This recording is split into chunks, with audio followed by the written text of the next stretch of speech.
Halo teman-teman semua, pada video ini saya akan membuat video reaction atas salah satu video yang telah dibuat oleh channel Setengah Manusia Setengah Malaikat yang diberi judul episode 100 tutup buku 2020 yang dipublish pada akhir Desember 2020 kemarin. Saya membuat video ini atas nama pribadi dengan tujuan untuk meluruskan beberapa hal yang menurut saya itu kurang tepat atas informasi yang disampaikan pada video channel Setengah Manusia Setengah Malaikat tersebut. Oke, tanpa berlama-lama, langsung aja kita mulai ya. Halo teman-teman pelayaran semua, salam seluas-luasnya. Di akhir tahun 2020 ini, saya ingin menutup tahun ini dengan hasil temuan-temuan yang saya lihat langsung di lapangan, yang sepertinya kurang tepat selama tahun 2020 ini. By the way, ini hasil pengamatan saya secara pribadi, jadi kalau mau dianggap ini hal bodoh atau hasil penelitian saya yang konyol, juga tidak apa-apa. Dianggap hal bodoh atau hasil penelitian yang konyol. Kalau dari bro channel Setengah Manusia Setengah Malaikat aja udah bilang seperti itu, kenapa di-share videonya gitu ya? Seolah-olah mengajak orang yang menonton video ini untuk berpikir seperti yang bro sebutkan tadi. Kita lanjut. Tapi dengerin aja dulu sampai habis, karena saya yakin kalian juga pasti setuju dengan saya. Oke, kita mulai aja ya.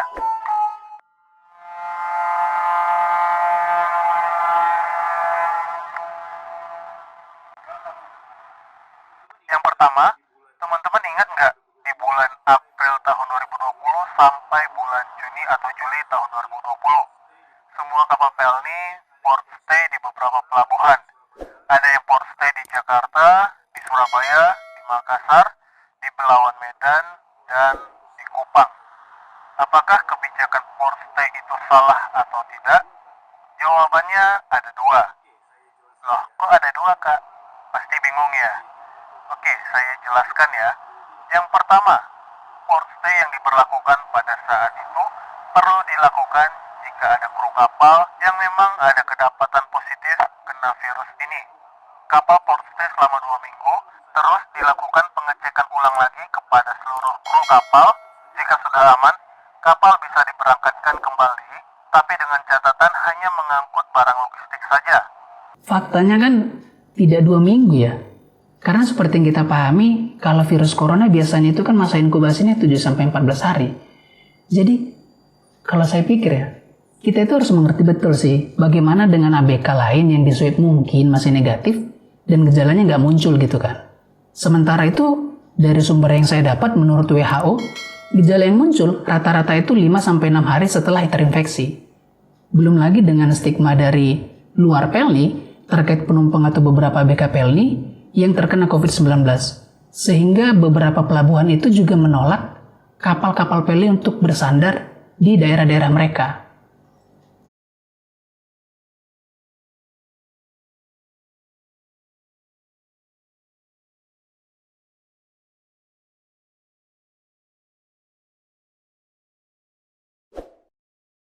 Bahkan ini ya, dalam sebuah portal berita dikatakan, CEO pelni itu juga bingung gitu.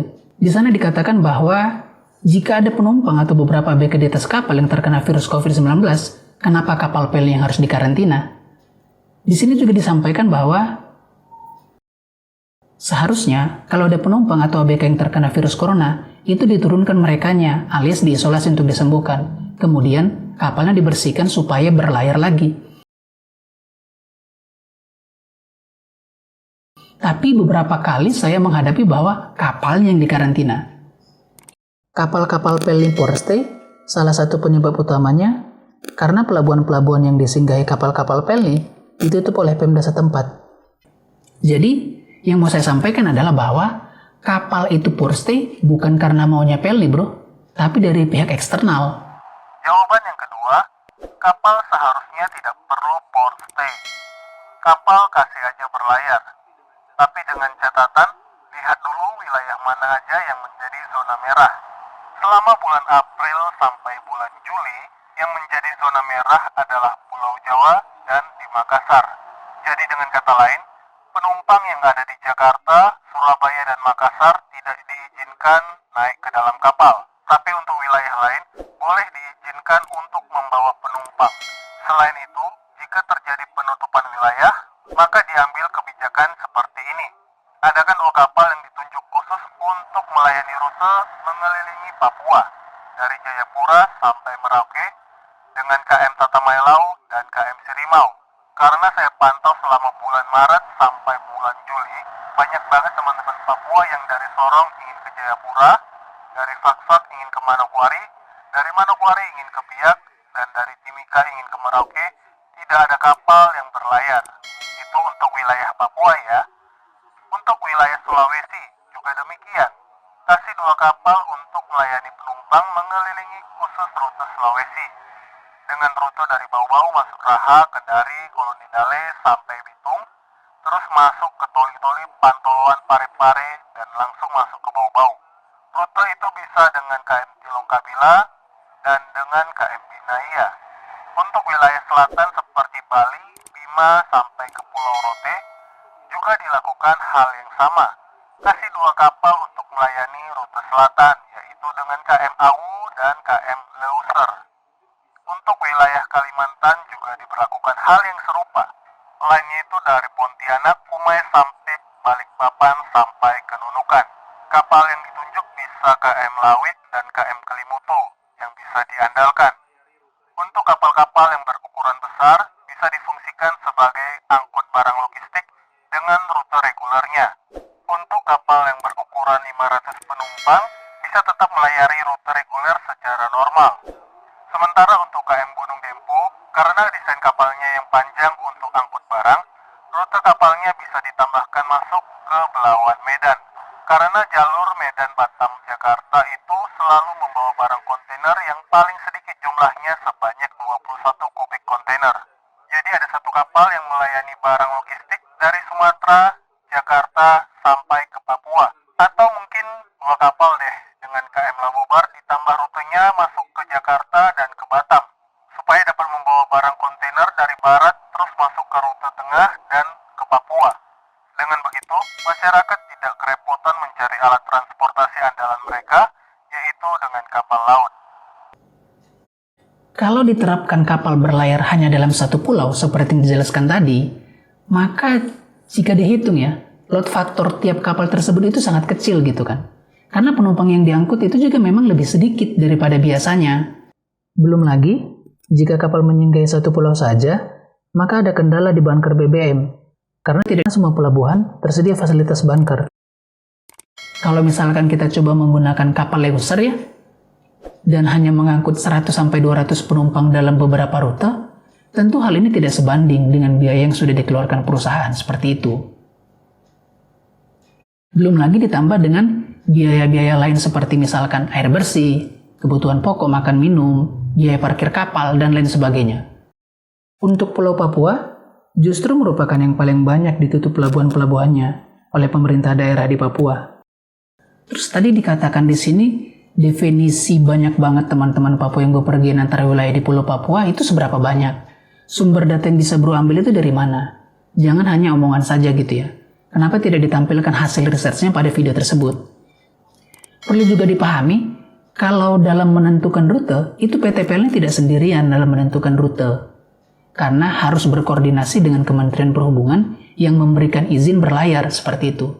Jadi kita nggak sembarangan asal buat rencana pelayaran tanpa harus berkoordinasi dengan Kementerian Perhubungan. Saya kira itu ya. Dengan konsep seperti ini, saya rasa penyebaran virus tidak akan panjang seperti saat ini. Bagaimana menurut kalian? Jika kalian setuju, tolong di-share video ini ke semua sosial media kalian ya. Terus, yang kedua, selama pandemi ini, saya rasa PLN kurang tepat mengambil keputusan untuk kasih dok kapal. Setelah kapal turun dok, kapal port stay selama berbulan-bulan. Saya rasa ini kurang tepat. Kenapa? Karena pada saat kapal dioperasikan kembali, speed kapal menjadi turun dari kecepatan rata-ratanya. Yang biasanya kapal bertipe 2000 penumpang itu berlayar dengan kecepatan 17-18 knot, turun menjadi 13 knot. Kapal tipe 1000 penumpang yang biasanya berlayar 13 knot turun jadi 9 knot. Dan kapal tipe 500 penumpang yang biasa biasanya berlayar 10 knot turun menjadi 7 knot. Ini Yang ketiga. statementnya ini saya jadi bingung gitu ya. Buktinya speed kapal turun itu sumber datanya dari mana? Kapal apa yang udah diuji oleh channel setengah manusia setengah malaikat sehingga mengatakan kalau kapal setelah docking dan port stay maka kecepatan kapal itu akan berkurang. Sebenarnya bro ini siapa gitu kan? Sehingga bisa dipercaya untuk menjelaskan statement ini. Apa Anda dari teknisi yang bersertifikat atau yang sudah berpengalaman di bidang teknik perkapalan untuk mengeluarkan statement seperti ini? Itu menjadi pertanyaan saya yang besar seperti itu. Untuk di pelabuhan dan di dalam kapal, saya rasa juga kurang optimal jika pengecekan suhu tubuh penumpang dengan termogan. Harusnya di setiap pelabuhan harus dipasang scanner monitor yang sama seperti di stasiun kereta api atau di mall atau yang ada di bandara. Scanner tubuh dengan monitor di setiap pintu di pelabuhan, baik di pintu debarkasi penumpang maupun pintu transit yang ada di pelabuhan. Nah, jika sudah lolos scanner atau sudah dinyatakan aman atau steril, tangan kiri atau kanan dikasih cap stempel untuk menandakan kalau orang tersebut sudah aman atau dalam suhu yang normal. Jadi penumpang bisa dengan nyaman naik ke dalam kapal tanpa harus mengantri panjang seperti ini.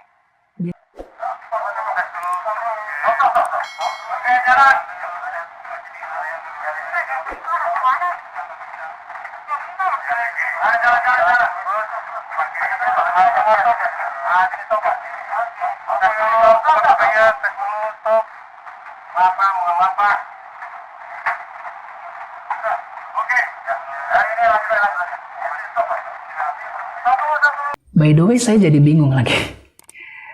Tahu nggak sih sebenarnya kalau pelabuhan-pelabuhan di Indonesia itu yang mengelola siapa?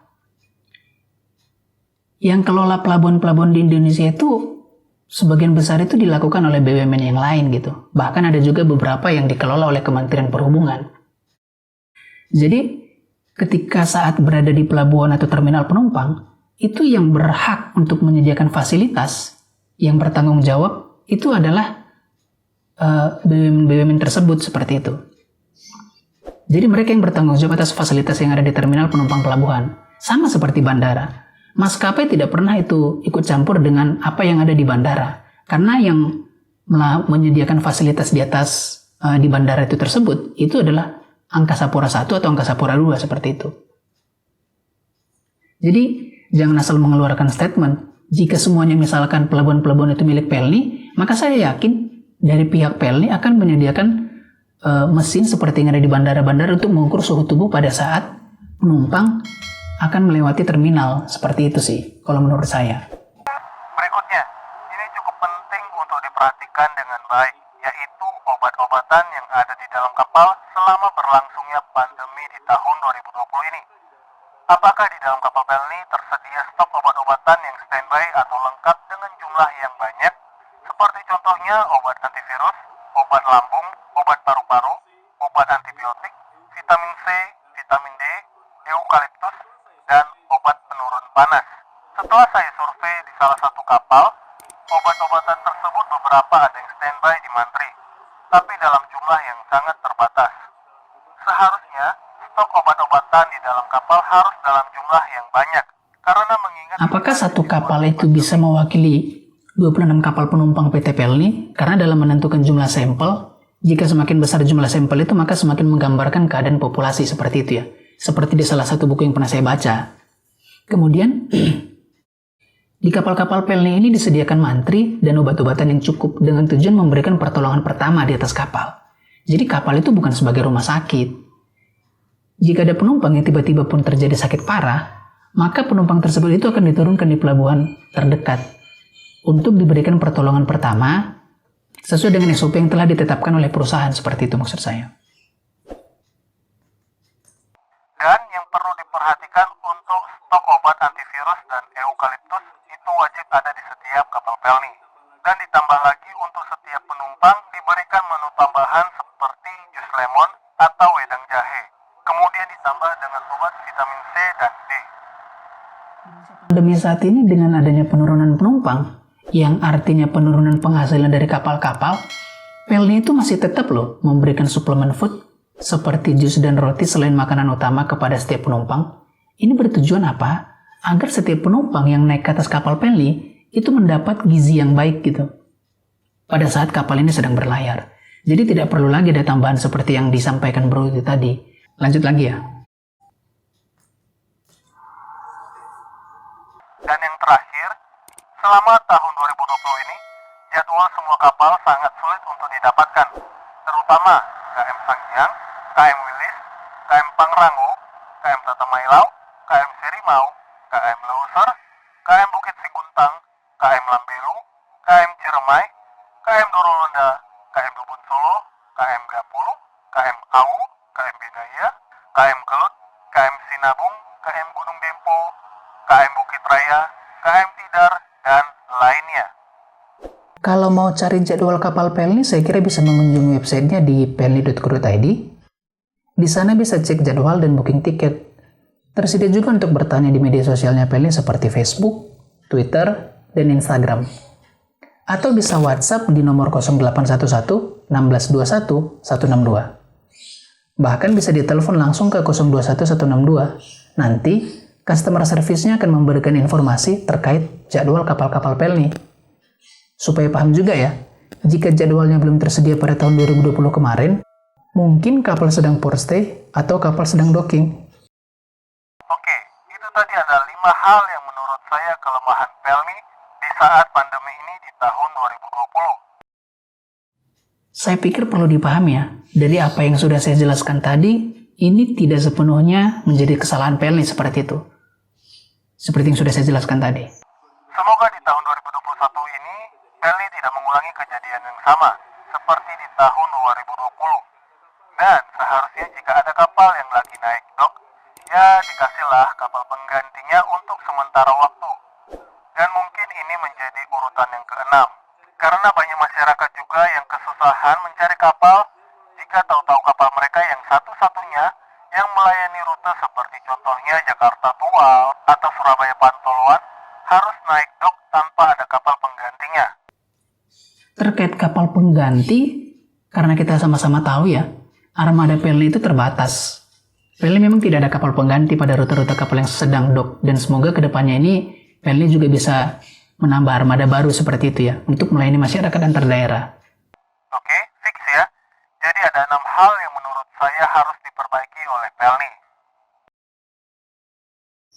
Oke, saya kira itu ya, reaksi saya atas video channel Setengah Manusia Setengah Malaikat, agar memperhatikan beberapa hal dalam membuat video, sehingga tidak memberikan informasi yang kurang tepat seperti itu. Karena kenapa? Agar orang-orang yang menonton channel Anda ini mendapatkan pemahaman dan informasi yang benar. Saran dari saya juga melihat video channel Anda ini hampir semuanya itu tentang Penly gitu ya. Anda juga mendapatkan AdSense dari situ. Kalau bisa berikanlah informasi yang benar, yang valid gitu. Dan cantumkan sumber informasi Anda dari mana jika itu memang diperlukan gitu. Agar tidak menjadi berita yang tidak valid ataupun bisa jadi masuk kategori hoax. Karena tidak ada sumber datanya. Seperti itu ya. Jadi cukup sekian. Terima kasih untuk yang sudah menonton. Semoga teman-teman dapat mengambil hal yang positif dari video ini.